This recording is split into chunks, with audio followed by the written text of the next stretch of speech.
Picks and Parlay family, it's me, Detroit Lenny here, joined with Dan Kaiser, the professor. Talk some NFL playoff action. Wildcard weekend here.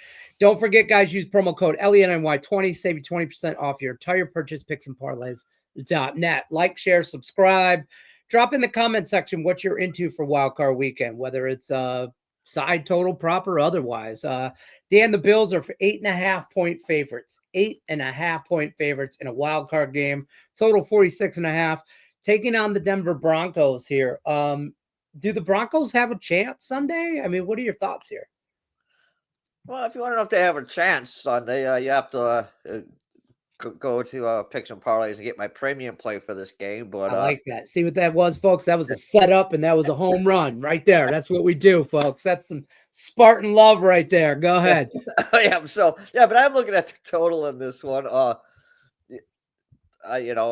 Broncos and Bills will meet Sunday in Buffalo for this game. The Broncos season got off to a rocky start. They lost their first two games of the season. The Bo Nix experiment was kind of questionable, but they turned things around. They won 5 of their next 6. And the Broncos, this team has been a team of streaks. Like I said, they lost 2. They won 5 out of 6. They lost 3 in a row. They started winning again. They lost 2 in a row as the season was winding down, but they won the last 2 games of the season, including a big game over Kansas City reserve teams to get into the playoffs. They come in at 10-7. The Bills season started out kind of just the opposite. They started the season winning the first 3 games. They lost their next 2, but that was the only time this season they lost 2 in a row. They went out 4-2 over the last 6. They picked up some big wins over Kansas City and Detroit, the top 2 teams in the AFC and NFC this season, and they finished at 13-4, just behind the Chiefs. To be honest, in this one, I'm kind of looking at the over in this one, and there's a couple of trends here you might want to look at. Each of the Broncos' last 8 games following a win have gone over the total, and 8 of the Bills' last 9 home games against AFC opponents have gone over the total. So you got things going on your side there. And prior to the last game against the Patriots, in which the Bills rested, their starters, they had scored 30 or more points in 9 of their last 10 games. Buffalo's averaging 30.9 points per game overall this year. And they were the first team in NFL history to score at least 30 touchdowns, both passing and rushing. And they scored a team record 62 touchdowns and 525 points this year. Allen is a big key to that, both running and passing. So I expect him probably to get a couple through the air and at least 1 on the ground. Right. Bo Nix, he's had a great rookie season. Jane Daniels aside, he's got 33 total touchdowns.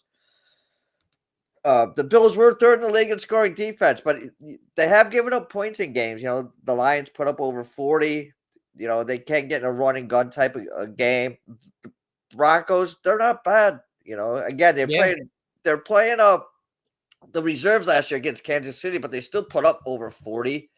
I just think this game's going to be a little bit more high scoring than what the numbers sits right now at 46.5. So I'm going to take the over in this one because I can easily see 27-21, 34-21. I think it's a closer game than people think. I don't know if I go with the Denver Broncos being a live dog or anything like that, but we'll take the side out of it. Talking about the total, I think we could get a high scoring game here in Denver. I agree with you. Or in Buffalo, I say, when Denver comes to town. Wildcard game, I think we get a little action here. We're going over 46.5 from Dan Kaiser. Don't forget, check out Dan's premium plays, picksandparlays.net, link in the description of the video. Promo code LENNY20 saves you 20% off your entire purchase at picksandparlays.net. Dan Kaiser, we appreciate you as always. Good luck unless you're against us. We're going over on Sunday. Take care, folks.